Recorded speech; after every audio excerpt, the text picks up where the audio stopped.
Well, my turning point to find help was I was just in my job. I was answering phones all the time, and I found myself avoiding answering the phone, or I'd hang up on anyone I called because I couldn't say my name. And that's the hardest part, because when you can't say your name, that's the one thing that defines you. And I just, enough is enough, and I felt so alone my entire life.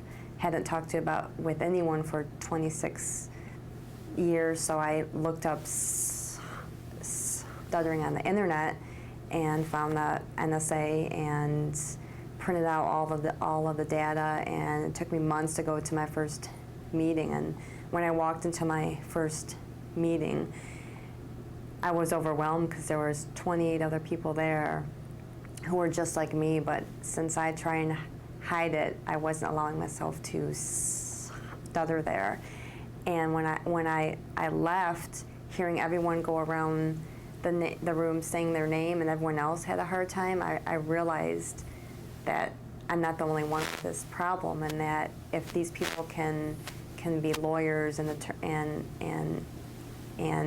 doctors and have everyday lives and be happy, then I could too. And if they're dealing with it, then I can deal with it. And that really began my road to acceptance. And then so I went to meetings for about a year, which every time I went, I met a lot of new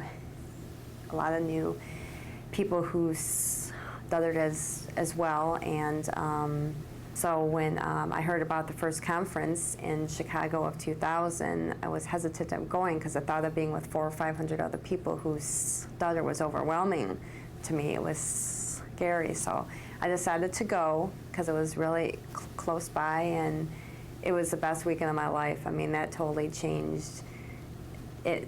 That's the only thing in my life that has really changed my life, because I finally was around 500 people who stuttered, who got it, who I didn't have to explain how I felt when I was having block or couldn't say my name, or what I was laughed at. And it was something, I felt like I really